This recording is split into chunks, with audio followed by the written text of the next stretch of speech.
সুপ্রিয় দর্শক শ্রোতা ভাই বোন, ইসরায়েলের প্রথম সারির একটি গণমাধ্যম ইসরায়েল টুডে, সেখানে দাজ্জালের আগমন সম্পর্কে একটা তথ্য দেওয়া হয়েছে একটি সাক্ষাৎকারে। সেই তথ্যকে কেন্দ্র করে পৃথিবীর অনেক মানুষের মধ্যে কৌতূহল তৈরি হয়েছে, আলোড়ন সৃষ্টি হয়েছে। সেই সাক্ষাৎকারটা দিয়েছেন একজন ইহুদি ধর্ম পণ্ডিত বা রাব্বি।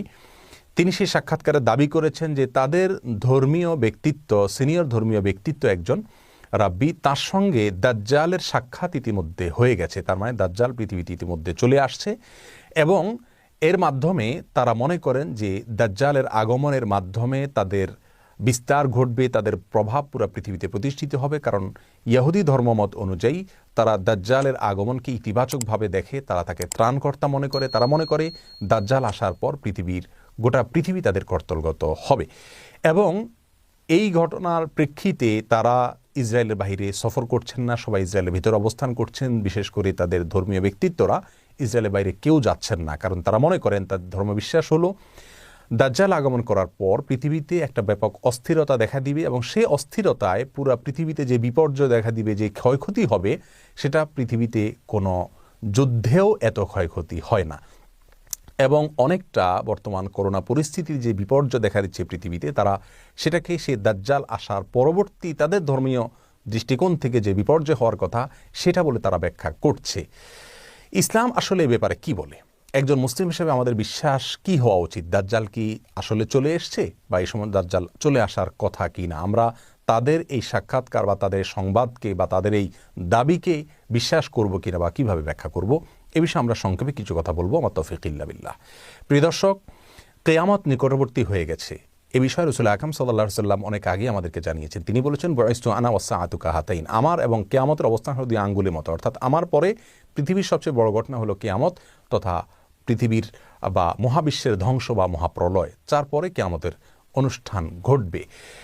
আর কেয়ামত কবে হবে বা মহাপ্রলয় কবে হবে তার দিনক্ষণ তিনি না বললেও নবী আলাইহিস সালাম আমাদেরকে অনেকগুলো পূর্বাভাস বা আলামতের কথা বলেছেন। সেই আলামতগুলো দুই ধরনের, কিছু আছে ছোট আলামত, কিছু আছে বড় আলামত। কিয়ামতের ছোট আলামত প্রায় 100-রও বেশি। সেই 100 আলামতের ভিতরে সর্বশেষ আলামত যেটা বলতে পারি তা হলো ইমাম মাহদির আগমন। ইমাম মাহদির আগমন এখনও পৃথিবীতে ঘটেনি, তবে ইমাম মাহদির আবির্ভাবের পূর্ব মুহূর্তের পরিস্থিতি পৃথিবীর কেমন থাকবে সে সম্পর্কে হাদিস থেকে ধারণা পাওয়া যায়। সেটা হলো গোটা পৃথিবীতে অন্যায়, অবিচার, অত্যাচার, জুলুম এটায় পরিপূর্ণ হয়ে যাবে। আর তখনই ইমাম মাহদির আবির্ভাব হঠাৎ করে ঘটবে এবং রাতারাতি তিনি গোটা বিশ্বের সুপার পাওয়ারে পরিণত হবেন এবং গোটা বিশ্বকে উল্টা মেরুতে নিয়ে যাবেন, ইনসাফ এবং ন্যায় দিয়ে পরিপূর্ণ করবেন। এরপরে কিয়ামতের বড় আলামতগুলো দেখা দিবে, যে সম্পর্কে সহিহ মুসলিম হাদিসে নবী আলাইহিস সালাম বলেছেন কিয়ামত ঘটবে না 10টি আলামত আসা ছাড়া। সেগুলোকে ওলামায়ে কেরাম, ইসলামের বড় বড় পণ্ডিতগণ, ইমামগণ কিয়ামতের বড় এবং বৃহৎ আলামত হিসাবে চিহ্নিত করেছেন। সে আলামতগুলোর একটি হলো বড় ধোঁয়া দেখা দিবে কিয়ামতের আগে, যে ধোঁয়া পৃথিবীর ইতিহাসের বড় ঘটনা হবে এবং অনেক ব্যাপক আকারে হবে। আর দ্বিতীয়ত যে ঘটনাটি ঘটবে তা হলো দাজ্জালের আগমন ঘটবে এবং আরেকটি আলামত ঘটবে তা হলো দাব্বাতুল আরদ নামক একটা প্রাণীর অলৌকিকভাবে আবির্ভাব ঘটবে এবং সে মানুষের সাথে কথাবার্তা বলবে। চতুর্থত হলো ঈসা আলাইহিস সালামের আগমনের ঘটনাটি ঘটবে, তিনি আসমান থেকে অবতরণ করবেন। 5 নম্বর হলো ইয়াজুজ মাজুজের আবির্ভাব ঘটবে। 6 নম্বর হলো একটি ভূমিধস বড় আকারে হবে পৃথিবীর পূর্ব প্রান্তে। 7 নম্বর হলো একটা ভূমিধস হবে মধ্য প্রান্তে পৃথিবীর বা আরব উপদ্বীপে। আর 8 নম্বর হলো পৃথিবীর পশ্চিম প্রান্তে আরেকটি বড় ভূমিধস ঘটবে। 9 নম্বর হলো সূর্য প্রথমবারের মতো পৃথিবীর ইতিহাসে পশ্চিম দিক থেকে উদিত হবে, পূর্ব দিকের বিপরীতে। আর 10 নম্বর হলো একটি আগুনের আবির্ভাব ঘটবে, যে আগুন মানুষকে ধাওয়া করতে করতে হাসরে একত্রিত করবে। এই বড় 10টি আলামতের ভিতরে আমরা দেখতে পেলাম যে শুরুর দিকে রয়েছে দাজ্জালের আবির্ভাব, তারও আগে দোকান বা ধোঁয়ার ঘটনা ঘটবে। ধোঁয়ার ঘটনা এখনও ঘটেনি পৃথিবীতে, আমরা জানি। তারও আগে ইমাম মাহদির আগমন ঘটবে, সেটিও এখনও পৃথিবীতে ঘটেনি। অতএব একজন মুসলিম হিসাবে আমাদের বিশ্বাস হবে দাজ্জালের আগমন এখনও ঘটেনি, কারণ দাজ্জাল আসার আগে পৃথিবীতে আর অনেক কিছু ঘটনা ঘটবে যেগুলো এখনও ঘটেনি। এটা হবে একজন মুসলিমের বিশ্বাস। আমরা কোরআন এবং হাদিসের আলোকে দেখতে পেলাম যে দাজ্জালের আবির্ভাব এখনও ঘটেনি। অতএব ইহুদিরা যেটা দাবি করছে সেটা অসত্য এবং বেঠিক। অন্তত এটা নিয়ে আমাদের অস্থিরতার কোনো কারণ নাই। একজন সাহাবী জিজ্ঞাসা করছেন, ইয়া রাসূলুল্লাহ, কিয়ামত কবে হবে?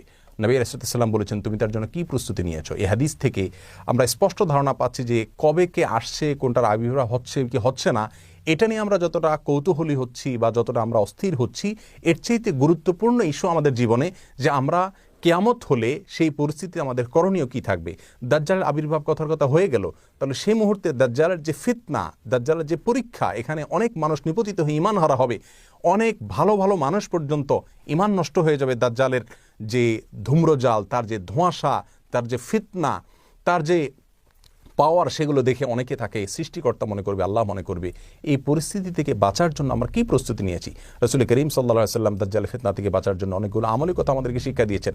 তার ভিতরে একটি হলো সূরা কাহফের প্রথম 10টি আয়াত মুখস্থ করা, অর্থ সহকারে বোঝা ধারণ করা। যে ব্যক্তি এটা করবে ওই ব্যক্তিকে আল্লাহ সুবহানাহু ওয়া তাআলা দাজ্জালের ফিতনা থেকে রক্ষা করবেন।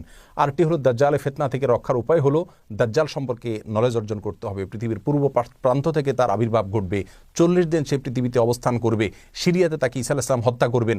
এভাবে দাজ্জাল সম্পর্কে আরও যে সমস্ত ভয়াবহ তথ্য রাসূল আকরাম সাল্লাল্লাহু আলাইহি ওয়াসাল্লাম দিয়েছেন, যে তার হাতে জান্নাত থাকবে, জাহান্নাম থাকবে, তার পাশ দিয়ে এরকম পৃথিবীর সমস্ত সুখ স্বাচ্ছন্দ্য ঘুরবে, অর্থাৎ নহর নালা সবগুলো প্রবাহিত হতে থাকবে এবং আল্লাহর নেয়ামতগুলো সব তার হাতে থাকবে। সে মানুষকে জীবিত করবে, মৃত করবে, অনেক অলৌকিক বিষয়গুলো সে দেখাতে পারবে। তার একটা চোখ কানা থাকবে, শুকনা আঙ্গুরের মতো চোখ থাকবে, আরেকটা চোখ ভালো থাকবে, কপালে কাফের লেখা থাকবে পরিষ্কারভাবে, খাটো প্রকৃতির হবে।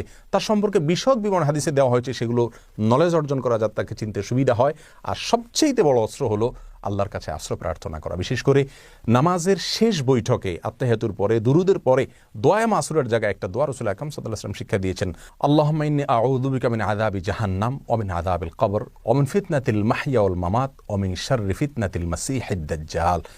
এই দোয়ার মধ্যে দাজ্জালের ফিতনা থেকে মুক্তির জন্য আল্লাহর কাছে আশ্রয় প্রার্থনা করা হচ্ছে। আল্লাহর কাছে আশ্রয় প্রার্থনা করা হলো মুমিনের সবচেয়ে বড় অস্ত্র। অতএব দাজ্জাল কখন আসছে না আসছে কিনা সে বিষয়ে গবেষণার চাইতে বড় করে আমাদের যে বিষয়টি দেখা উচিত তা হলো আমরা তার জন্য কতটুকু প্রস্তুতি নিয়েছি। আল্লাহ সুবহানাহু ওয়া তাআলা আমাদের সকলকে কিয়ামতের পূর্বে যে সমস্ত ফিতনার মুখোমুখি আমাদের আল্লাহ না করুন হতে হবে, যদি হতে হয় তাহলে সে সমস্ত পরিস্থিতি আমরা কীভাবে নিজেদের ঈমানকে রক্ষা করব, আল্লাহর দিকে আমরা ধাবিত হব, সেই দিকে আল্লাহ তাআলা আমাদেরকে অগ্রসর হওয়ার তৌফিক দান করুন এবং সব ধরনের মিথ্যাচার প্রপাগান্ডা থেকে আমাদের ঈমানকে আল্লাহ তাআলা রক্ষা করার তৌফিক দান করুন। মানব ইতিহাসের সবচেয়ে বড় আতঙ্ক, সবচেয়ে বড় ত্রাসের নাম হবে দাজ্জাল। কিয়ামতের পূর্ব মুহূর্তে দাজ্জালের আবির্ভাব ঘটবে, লক্ষ লক্ষ কোটি কোটি মানুষের ঈমান হরণের কারণ হবে দাজ্জাল। তার ফিতনায় পা দিবে বহু বহু মানুষ। রাসূল করিম সাল্লাল্লাহু আলাইহি সাল্লামের জীবদ্দশায় তিনি বহু হাদিসে আমাদেরকে দাজ্জালের বিষয়ে সাবধান করেছেন, সতর্ক করেছেন। তার ফিতনা প্রসঙ্গে সাহাবায়ে কেরাম রাদিয়াল্লাহু তাআলা আনহুম আজমাইন তারা দাজ্জালের ফিতনা প্রসঙ্গে সবসময় পর্যালোচনা করতেন নিজেদের মধ্যে। বিখ্যাত সাহাবী আবু সাঈদ আল খুদরি রাদিয়াল্লাহু তাআলা আনহু বর্ণনা করেছেন, একবার আমরা আলোচনা করছিলাম নিজেদের মধ্যে দাজ্জালের ফিতনা প্রসঙ্গে। ইতিমধ্যে রাসূল করিম সাল্লাল্লাহু আলাইহি সাল্লাম আমাদের মাঝে তাশরীফ আনলেন। তিনি এসে জিজ্ঞাসা করলেন, তোমরা কিসের আলোচনা করছিলে? আমরা বললাম, ইয়া রাসূলুল্লাহ, দাজ্জাল প্রসঙ্গে আমরা আলোচনা করছিলাম। নবীজি সাল্লাল্লাহু আলাইহি সাল্লাম তখন বললেন, দাজ্জালের ফিতনার চাইতেও ভয়াবহ, তার চাইতেও আতঙ্কের, তার চাইতেও ত্রাসের বিষয় হবে আশশিরকুল খাফি বা গুপ্ত শিরক। অর্থাৎ দাজ্জালের ফিতনার কারণে যে ক্ষতি সাধন হবে মুসলিম মিল্লাতের, তার চাইতে অনেক বেশি ভয়াবহ ক্ষতি সাধন করবে আশশিরকুল খাফি বা গুপ্ত শিরক। আর শিরকে খাফি বা গুপ্ত শিরক হলো যে কোনো নেক আমল করার ক্ষেত্রে আল্লাহ সুবহানাহু ওয়া তাআলাকে একচ্ছত্রভাবে শুধুমাত্র সন্তুষ্ট করবার পরিবর্তে দুনিয়াবি কোনো উদ্দেশ্য সেখানে যুক্ত হওয়া, কোনো জাহির করার মানসিকতা সেখানে থাকা। সম্মানিত ভাই বন্ধুগণ, সাধারণ এবং সামাজিক যোগাযোগের মাধ্যমের উন্নতির এই যুগে আমাদের জাহির করার অসুস্থ প্রবণতা এবং মানসিকতার কারণে আজ গুপ্ত শিরক বা আশশিরকুল খাফি এই জিনিসটি গোটা মুসলিম মিল্লাতকে গ্রাস করে ফেলেছে, ছেয়ে গেছে আমাদের মধ্যে। আমরা অনেকেই অনেক নেক আমল করি, অনেক ভালো কাজ করি, কিন্তু কোনটাকে প্রকাশ করার মানসিকতা আমরা লালন করি। আজ আমাদের অবস্থা এমন দাঁড়িয়েছে যে প্রতিটি নেক আমলের বিনিময় আল্লাহ সুবহানাহু ওয়া তাআলার কাছে চাওয়ার পাশাপাশি দুনিয়াবি কোনো না কোনো ফিডব্যাক আমাদের চাই, কমপক্ষে মানুষের কাছে জাহির করে আমরা নিজেরা আত্মতৃপ্তি, আত্মপ্রসাদ আমরা অনুভব করে থাকি। জাহির করার যে অসুস্থ প্রবণতা, এটি আমাদেরকে ধ্বংস করে দিচ্ছে। দাজ্জাল যে ক্ষতি আমাদেরকে করত, তার চাইতে বেশি ক্ষতি করছে আজ এই শিরকে খাফি বা গুপ্ত শিরক, রিয়া বা লৌকিকতা। সম্মানিত ভাই বন্ধুগণ, আসুন আমাদের অন্যায়গুলোকে, আমাদের অপরাধগুলোকে, আমাদের গুনাহের কাজগুলোকে আমরা যেভাবে লুকানোর চেষ্টা করি, নেক আমলগুলোকে সেভাবে লুকানোর চেষ্টা করি, সেগুলোকে গোপন রাখি।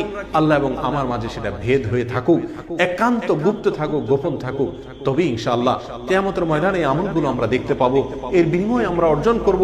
অন্যথায় পাহাড়ের মতো আমল আজকাল আমরা করে যাচ্ছি, বহু নেক আমল করছি, অর্থনৈতিক ইবাদত করছি, কিন্তু সেটাকে প্রকাশ করার মাধ্যমে, সেটাকে প্রচার করার মাধ্যমে, সেটার কোনো ফিডব্যাক আশা করার মাধ্যমে, জাহির করার মাধ্যমে আমরা সেগুলোকে হাবা মানসুরা বানিয়ে ফেলছি, আমরা সেগুলোকে ধ্বংস করে ফেলছি। এভাবে চলতে থাকলে আল্লাহ না করুন কিয়ামতের ময়দানে আমাদের নেকামল নামা আমরা দেখতে পাবো সম্পূর্ণ শূন্য, কোনো মূল্যই তার আল্লাহর কাছে আমরা পাবো না। আল্লাহ তাআলা আমাদের সকলকে দাজ্জালের ফিতনার চাইতেও যে ভয়াবহ ফিতনার কথা নবী আলাইহিস সালাম বলেছেন, সেই শিরক খাফি এবং গুপ্ত শিরক থেকে বেঁচে থাকার তৌফিক দান করুন। প্রত্যেকটি নেকামলকে গোপন করার যে স্বাদ, যে আনন্দ একজন মানুষ নিজে নিজে অনুভব করে থাকেন, আল্লাহর কসম সেটাকে প্রকাশ করার মধ্যে সে আনন্দ কখনোই অর্জিত হয় না। আমাদের প্রতিটি আমলকে ইখলাসের মাধ্যমে সম্পূর্ণ সুরক্ষিত এবং সংরক্ষিত রাখবার তৌফিক আল্লাহ সুবহানাহু ওয়া তাআলা আমাদের সকলকে দান করুন। আসসালামু আলাইকুম ওয়া রাহমাতুল্লাহি ওয়া বারাকাতুহু।